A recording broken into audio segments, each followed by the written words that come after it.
magazine Bonda Ekolo na Brazzaville, ba diaspora bisika nyonso partout bozwami, bosala kabiso toujours confiance parce que magazine Bonda Ekolo ekosaka te et kamba mi bongo et pa ya ye moko le grand DG valable Alain Dewa. Tofongoli magazine na biso na élément oyo, EAC a fixé que le 28 février 2023 ezali date limite ya retrait ya M23 na ba espace congolaise nyonso oyo bazali ko occuper to landa reportage oyo. Na réunion ya ba chef d'état-major ya ba force ya défense ya EAC oyo esalemaki le 9 février 2023 na Nairobi, ba décidaki que retrait ya ba rebelle ya M23 esengeli esalema na période moko ya 30 jours, le jour J oyo ba fixaki ezalaki le 28 février 2023. Na même réunion oyo, ba décidaki cesser les faits immédiats ya ba parti nyonso pe retrait ya ba groupes armés locaux pe étrangers. Na document oyo ba publié qui le 13 février ba indikaki que retrait oyo ekozala accompagné na dialogue moko. Na même occasion, communiqué oyo ezalaki publié pour na ko sanctionner ba travaux eza entre autres recommandations ya cesser les faits inconditionnels entre ba belligérants. Ba soulignaki clairement que dialogue esengeli ezala engagé pour que ba partie belligérante ba luka ba solution politique na conflit oyo. Toujours même document ezo retracé calendrier ya sika ya retrait ya M23 mais aussi repositionnement ya force régionale. Na yango Burundi eko se déployer na Sake, Kiroliwe pe Kichanga, tandis que Kenya eko se déployer na Kibumba, Rumangabo, Tongo pe Kishishi. Pour na part na ye, Soudan eko se déployer na Rumangabo na contingent Kenya. Uganda bakokota na Bunagana, Kiwanja, Ruchuru na région ya Mabenga. Pour na kosilisa, force ya EAC esengeli e signaler violation nyonso ya cesser les faits si terrain yango biso awa. Après déploiement ya force ya EAC, gouvernement congolais azali ko analyser document yango pe alobi que akope sa position na ye na mikolo o ezali ko ya to landa reportage oyo. A réagissé qui sur le plan ya déploiement ya force ya EAC na territoire na ye, gouvernement congolais a affirmé lundi 13 février que a ko analyser document yango pe a kopé sa position na ye na mikolo o ezali koya. Vice-premier ministre et ministre des Affaires étrangères Christophe Lutundula alobaki yango au cours ya point de presse oyo esalemaki na Kinshasa ensemble na collègue na ye ya communication pe média Patrick Mouyaya. Réunion ya ba chef d'état-major généraux ya ba force ya défense ya EAC oyo esalemaki na Nairobi le 9 février ba publiaki plan ya déploiement ya force régionale si territoire congolaise. Selon plan yango, Burundi eko se déployer na Sake, Kiroliwe pe Kichanga, Kenya eko se déployer na Kibumba, Rumangabo, Tongo pe Kishishi. Uganda eko zala na Bunagana, Kiwanja, Ruchuru pe région ya Mabenga. Na kosilisa, Sud Soudan eko se déployer na Rumangabo pe na contingent Kenya. Na même réunion yango, ba décidé ki retrait ya M23 esengeli esalema na période moko ya 30 jours, le jour J ezalaki fixé na date ya le 28 février 2023. Pe lisusu ba soulignaki que dialogue esengeli ezala engagé pour que ba partie belligérante ba luka ba solution politique na conflit oyo yango biso awa to beteli bango kambonda. Après propos ya Félix Tshisekedi oyo alobaki que nous ne voulons pas la guerre, parti politique nouvelle est là ya mwana mboka Adolphe Muzitu ba sepelaki te pe ba trouvaki yango loko la trahison à part ya chef de l'état to landa élément oyo. Après propos ya chef de l'état Félix Tshisekedi tolingi guerre te alobaki yango lors ya entretien na ye na président comorien oyo azali successeur ya Macky Sall na présidence tournante ya Union africaine. Propos oyo esepelisaki nouvelle elante parti politique oyo eza kokambama epai ancien ministre Adolphe Muzitu pe bango bamonaki yango ezali trahison na part ya chef de l'état Félix Tshisekedi parce que ami komisi lokola complice ya agression rwando-ougandaise na moment oyo ba FARDC bazali ko défendre souveraineté pe intégrité ya territoire national. Félix Tshisekedi aplaidaki liboso ya président ya sika ya Union africaine pona kosilisa guerre na est ya République démocratique du Congo oyo ezali causé na Rwanda. Pona nouvel élan ezali façon ya Félix Tshisekedi na kondima que population congolaise ya est ezala violée, chicoté, massacré,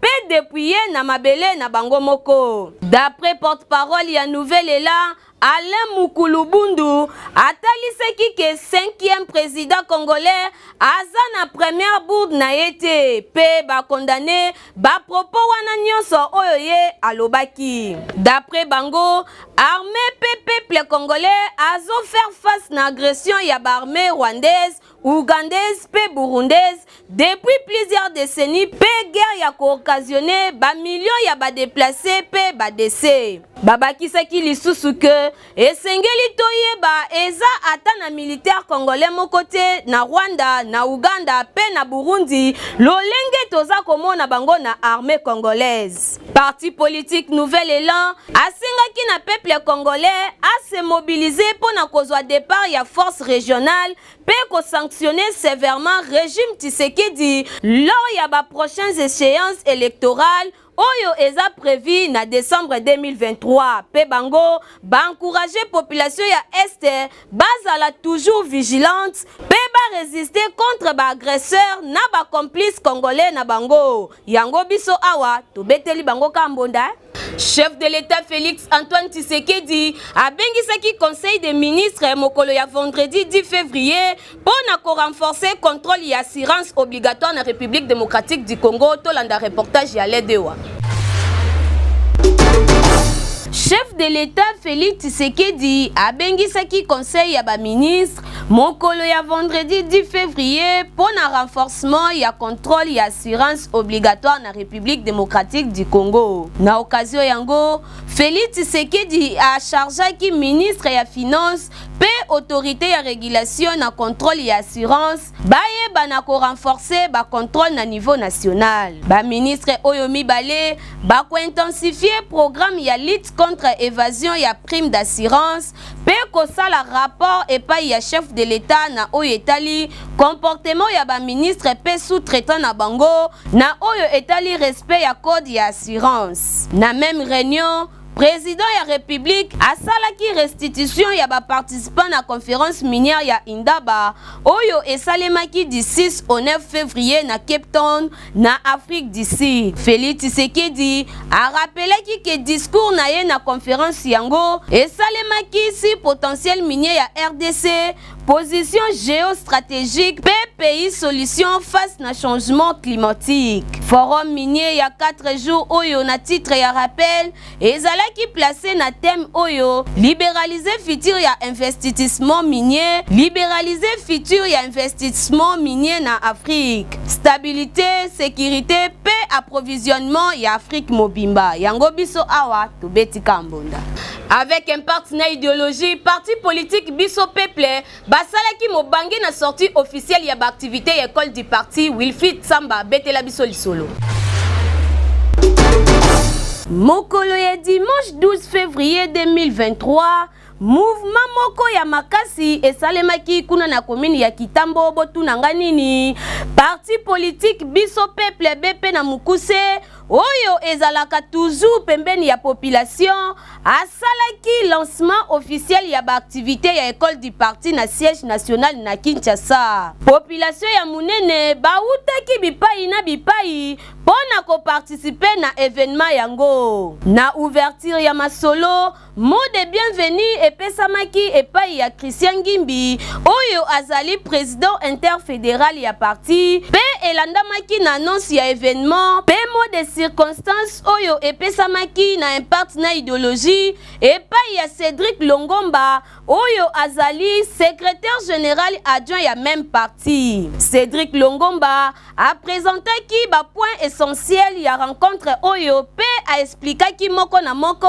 liboso ya population munene oyo e participaki na événement yango. Alobelaki na tina na likambo oyo etali formation ya idéologie pour na ba cadre pe ba militaire ya parti social-démocratie oyo ezali élément moteur ya création ya classe moyenne na oyo etali entrepreneuriat pe notion sur leadership transformationnel pe générationnel. Na même occasion, adhésion moko massive ya population na ba membre ya DIPEC et salemaki sur place pour na kotalisa que biso peuple ezali parti moko social pe makasi. Na suka ya masolo, magazine Bonda Ekolo baleki ya Yezu biso pe tozalaki sur place. Boyoka secrétaire général adjoint Cédric Longomba ndenge abetisaki Mbonda na micro na biso. Ba mama nyonso oyo basalaka bilanga. Oyo batekaka makala, batekaka mapa, ba mama nyonso oyo tobengaka bango na kisasa mama bipupula.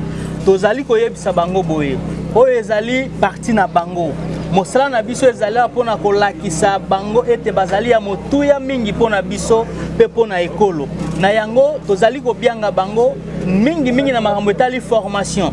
Pona kopesa bango mwa ba formation mwa mateya po bayeba lolenge nini bako kamba mwa mimbongo na bango mwa misala na bango oyo basalaka deja uta mikoleleki pe bazali kotangisa bana na pasi bazali ko louer bandaku bazali ko sama kamba minene kaka na biloko mike siko biso peuple aye pona kopesa bango maboko afin que baye kola soko sala yango na ndenge esengeli. Boyende ezalaka population congolaise akosami mingi esengeli kaka boloba te ba promesse na ba promesse liboso ya population kasi esengeli ba action emonana na miso parti politique biso peuple botalisi penza ke boza près ya population parce que ba initiative ya modèle ya boye etikala kosalema te yango biso magazine Bonda Ekolo tobeteli bino kaka Mbonda pupupu parce que misala na bino emonani na miso pe eza kitoko makasi ko voyager partout na mikili e koma nango kitoko parce que quick travel visa alonga masolo yango.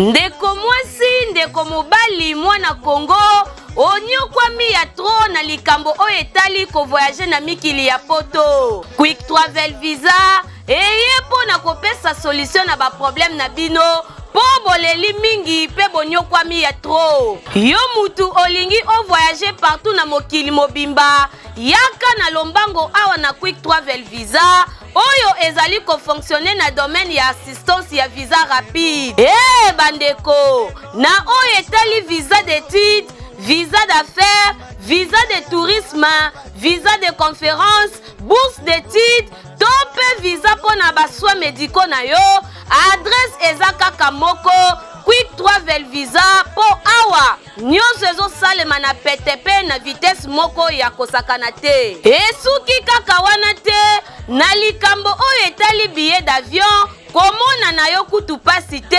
Quick travel visa ezali wana pona vente ya babiye na prix moko ya kitoko. Bandeko ya Congo, bandeko ya Kisasa, papa, mama, ndeko.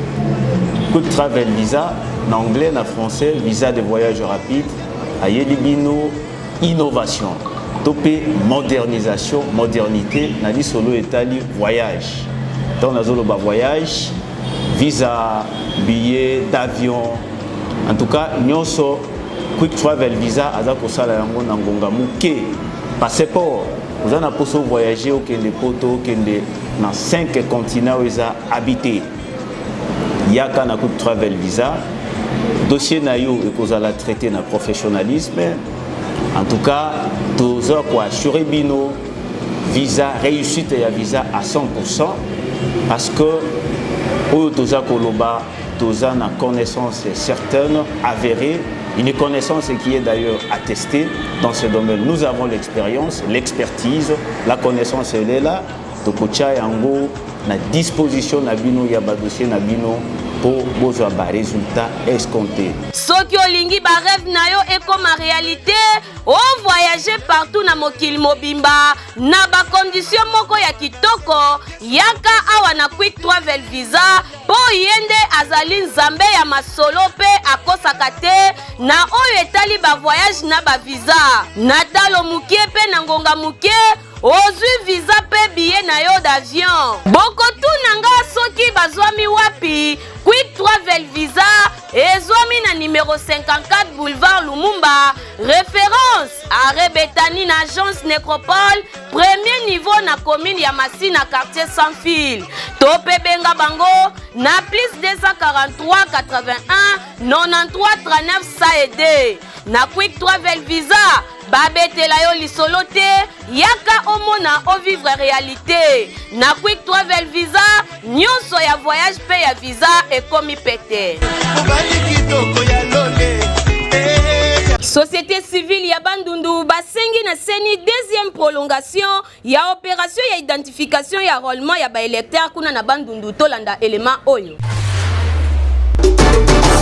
Société civile ya Bandundu kuna na province ya Kwilu bazali kosenga deuxième prolongation ya opération ya identification pe ya enrôlement ya ba électeur. Depuis début ya opération o ya identification na première ère opérationnelle, province ya Kwilu a enregistré au moins 1683 006 personnes enrôlées, soit 55,95% sur 2 828 414 personnes attendues. Ba chiffre oyo ba pesaki publiquement depuis le 7 février 2023 et pas la commission électorale nationale indépendante Seni na Mukuse. Pour na président ya société civile ya ville ya Bandundu, Dieudonné Nzimbu, na kota la statistique oyo, écart ezali vraiment makasi peu considérable entre ba enrôlé na résultat attendu, alors que opération ekosila le 17 février 2023. Na yango, société civile ya Kwilu basali appel na ba autorité responsable ya Seni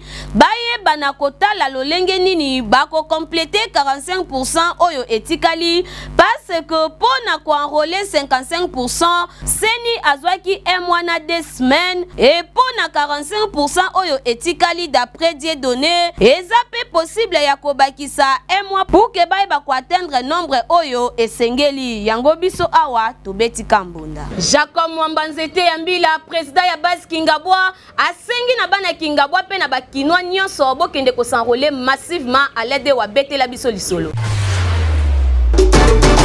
Kaka ndenge monda ekolo emesala kotambola komemela bino ba masolo ya solo koyeba ba vrai leader depa tokitaki kuna na commune alimete mingi na base Kingabwa oyo ekuma magana ye moko Jacob Mwambanzete Mbila boyo kandenge nini babetisaki munda parce que asuetaki population na noto ya base Kingabwa ba MRVP asili bango ba s'enrôler massivement boyo kandenge nini babetisi mbunda. Merci to sepeli to sali ko benga ba mama ya biso ya RDC.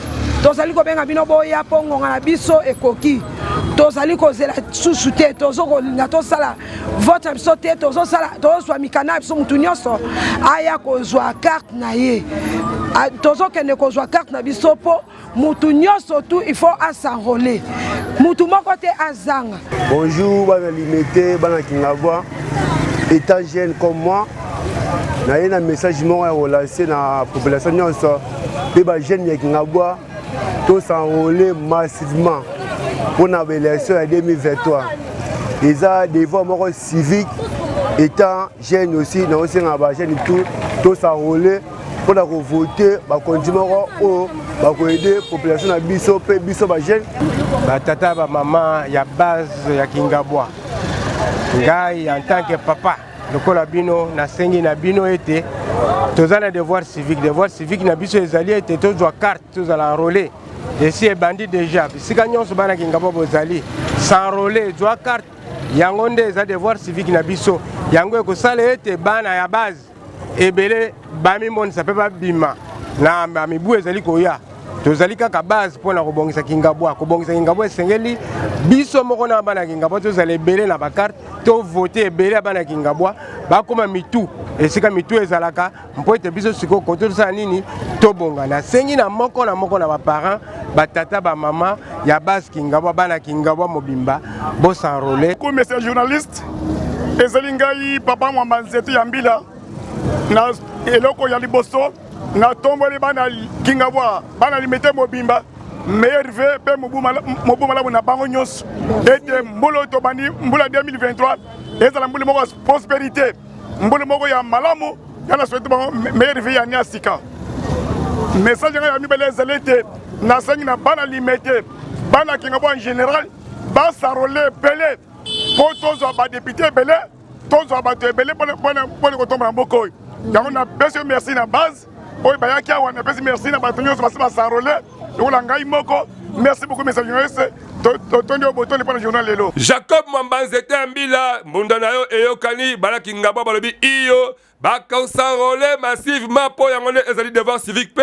Bazongi selio vraiment ba merci à trop pour 2023 ezala année à succès ya longévité pe abonner na ba Congolais so tubiso awa to betisika mbunda. Likambo ya kokamwe sali pasi pe mawa wewa moko atuti aveugle na boulevard Lumumba pe akimi na ye alede weleka kindenge nini. Ya Congo yeba ke tango tolalaka tolamukaka makambo ya ndenge na ndenge esama na mokili yango soki oyebi ke ozala ndeko na yo ya mwasi to ya mobali azala ba condition ya malamu te na santé na ye boye baka kobatelaka bango po ya kotikaka moto ezaka malamu boye te po ba ke o soi-disant azala ndoki na famille eza esengo te.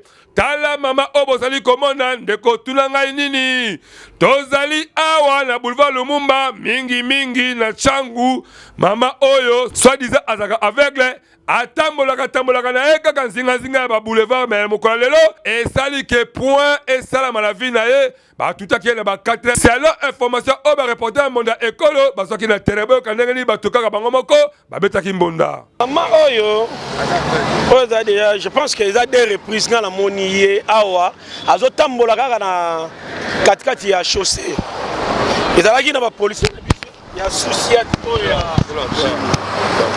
ba police ya société oyo batie ya point chaud ya ma route mokali oyo balongolaka mama dernièrement ndenge azotambola kati ya chaussée azana na problème ya vision balongolaka ye dernièrement batiaki ye mopanzi mama botika ngai natambola kaka na katikati ya prince bapolisier baintervenir ye mais tocomprend te toye na ntongo biso to baconducteur ya parking ya Dumi Mbaka na Mongata mpo na voiture nakendaka plateau nde toyokuta ye awa elo ekomeli ye na butu toyebi te mais akufi nanu te azo respirer ya boye esali pasi makasi komona ke moto nyonso tu abimaka na libota moko quelque part bosundola ndeko na bino boye tala ndenge akokufa na liwa ba indigène esali mabe makasi soki aza ndeko na yo luka oluka esika nini bakeye kotika corps na ye pose noki te l'État akokundaka na kati ya ba indigène ya boye soni na famille na bango tane bosundola ndeko na bino tane akokufa liwa boye awa biso bakasi monde ekolo epe biso souci pe to regretter makasi tolanda rubrique na biso ya mokolo ya lelo Benjamin Kilunga oproposele biso nini nazo yeba te bato nyonso toko voter bakosala eloko moko te bon biso tokolobela makambo mingi ya courant pourquoi courant etambola mabe mpona nini boye mpona nini boye yango wana nde kitoko ndeko ngai komo na ngai Alain de yo komo na Hollande John Katumbi oui na révision ça ya pona nini boye to zala ngoto tuna bato pona nini omona ba para mingi akosika mambongo mwa mukena ndako malinga akeno parce que bloque bele fo bele koleka ça nini vraiment bon là par rapport à compétence na ya ça be compétence ya moi là pour ça a gagner bele ke muke ça be compétence so yi muto la fait para jamais se manifester yo za mwasi kitoko zo mobali mususu pona nini mbongo ya tongo eza ya makangu mbongo ya midi eza mobali ya ndako ya pokwa eza mobali ya ndako ngana ibise mama eza la bongo te eza denge bozwina bango soki nzamba pambola ataye wana zozwa muke nzamba pambola ngongo ba olia bien mais yo zo yebisa ye akende kozwa makangu mbongo atongo ya makangu ya midi ya pokwa ya mobali ya ndako mabe kombo nanga mama Maringoya mama pona nini ba mama lelo bokoma na habitude c'est mobali atikeli mbongo ya kolamba boze yoko préférer osafere ba makangu na yo biso mobali azunga atikeli mbongo au téléphone muke facilika pourquoi papa biso ba mama to sala bongo pona nini ba mama o basala bongo o batekaka te neti biso ba mama to tekaka na biso mobali nanga apesanga te na kotyela ye kaka fufu siko mikolo nde babomi biso na wenza paske tozoteka te mbongo eza te moye totyela bango fufu eza te magazine Mbonda Ekolo ekotiseli bino boni me apona kosekisa bino na bandako pe na kosepelisa bino tolanda yango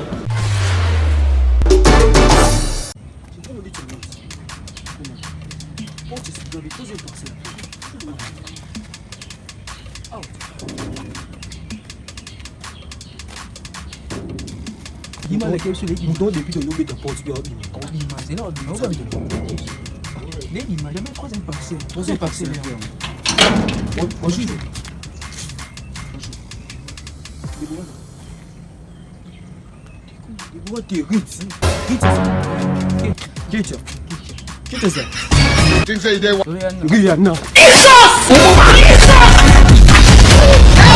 Caricature ya mokolo ya lelo koko ntiri Jesse Diemba abeteli biso lisolo nini Ingrid Mateta. Ndeko ya Congo esengeli oyebake mingi awa tomonaka bazali ba parents babimaka na ntongo kitoko mais soki bazongi na pokwa bazongaka deja mutu ekomi fusi nyonso oyo ezalaka likolo ya bakwiti oyo esalaka bafami mingi lelo oyo ekomi ya kokabwana papa epai mama epai mpe bana epai tuna ngai ndeko likambo ya kwiti ya zododo ya bwakabwaka tope ya bamasanga ndenge na ndenge misusu bakoka komela yango te mesi bakwiti na bango bakoma kosala baakti moko oyo lelo oyo ekoma kokabolisa bafami yango koko tiri ya moko lelo oyo abeti lisolo yango boyoka ndenge nini elekalaki na ntongo avant le type akenda boulot ambiance kitoko yela nzele na ye. Papa na Stella okolia nini leloko? Sala kaka sauce mama na Stella sauce ya bien oyebiki nga lingaka mingi biloka mwamba. Mama na Stella pe atikalaki ayebiki papa na Stella akei boulot alambele susa mwamba nenga lingaka. Mais na retour mawa trop papa na Stella azongaka méchant. Papa na Stella boni boye yo penza kaka bakwiti na bakwiti. Tala yo nani a permettre au contrôler nga Mama asia melingo ya zela la fina yo zoba ya mwasi malaboko le petit bikendo kuna na kwena akimi mangwe pe koko tiri po abetela l'histoire oyo auti komona yo ka le petit mikendo viens tiri donc abimaka ok azobaka kao oyo ngisi benini viens lubana luko yo kaye moko le viens tiri kocha mwasi mana les boye kobeta ye ozali mobali te vraiment soki masanga elingi yo te tika nyonso oyo biso mbonda ekolo tolobaka komela ezali kitoko mais soki ekolingi yo te ifale otika po mingi bakibimaka kitoko mais bazongaka kao lokola papa na Stella comportement oyo ezali kitoko te yo papa moboti yeba komelaka na calcul soki omoni ke omelaka moko mibale suka wana soki ekobia kolangwa boye mabe makasi yango topesika mona po topesika conseil. Tala ndenge tokomi na suka ya magazine na biso ya mokolo ya lelo. Merci na bino nyonso parce que bozalaki ebele na kolanda biso. Bon continuer na s'abonner massivement na chaîne YouTube na biso Mbonda Ekolo officiel. Yango nde ezali seul moyen ya ko soutenir biso. Bobenga biso na numéro oyo ezali affiché liboso ya ba poste téléviseur na bino, oza na spot publicitaire, page rose na yo, événement ya mariage, to événement ya ndenge na ndenge, benga biso okozala desité. Na sima ya caméra ezalaki Florin Gituka pe Alain Dewa oyo azali DG ya magazine Mbonda Ekolo na bosanité Wanzola Nzimbu Ingrid Mateta le mannequin ngana bino tokuta na mbala ya sima soki Yesu Kristu akozonga te.